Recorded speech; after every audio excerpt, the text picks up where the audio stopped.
দেশ ঘুরে মাকে যাচ্ছি অনেক দূরে। বাংলা তোমার বাংলা সোনার বাংলাদেশ। তাল গাছ এক পায়ে দাঁড়িয়ে সব গাছ উঠি আমি মনে মনে বলি সারাদিন আমি যেন ভালো হয়ে চলি। চল চল চল উদ্যোগ নে বাজে বাজে সোনারে বড় বড় বড় সে নয় লোকে যারে বড় বড় বড় সে। আমাদের দেশে সেই ছেলে কবে হবে কথাই না বড় হয়ে কাজে বড়।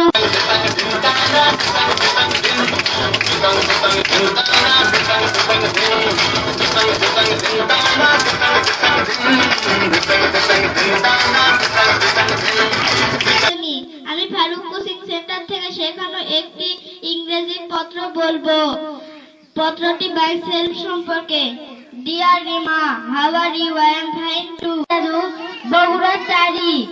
প্রথমে আমার ভালোবাসা নিও, আশা করি ভালো আছো, আমিও ভালো আছি। পরশুমাচার এই যে আমি সময়ের অভাবে আপনার সাথে কথা বলতে পারি না। আমি ফারুক কোচিং সেন্টার থেকে শেখানো একটি বাংলা পত্র বলবো। প্রিয় হাফসা, বগুড়া তারিখ। প্রথমে আমার ভালোবাসা নিও, আশা করি ভালো আছো, আমিও ভালো আছি। পরশুমাচার এই যে আগামী 30/12/2017 তারিখে আমার জন্মদিন হতে যাচ্ছে। তোমার দাওয়াত রইল।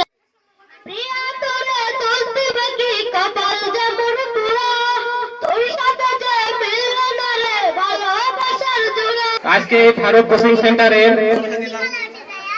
তিনি যে আয়োজন করেছেন, তেনার আয়োজন আমাকে খুব ভালো লেগেছে। তিনি আমাদের ছাত্রবাসী স্কুলের সাথে সংযুক্ত আছেন। তিনি খুব সুন্দরভাবে পাঠদান করান, সকল শিক্ষক সেটাই বলেন এবং আমিও তার কিছু প্রমাণ পেয়েছি। আসলে তিনি খুব সুন্দর একটি পাঠদান করান। প্রতি সপ্তাহে বা মাসে কিছু পরীক্ষা নিরীক্ষা নেন। আমারও স্যার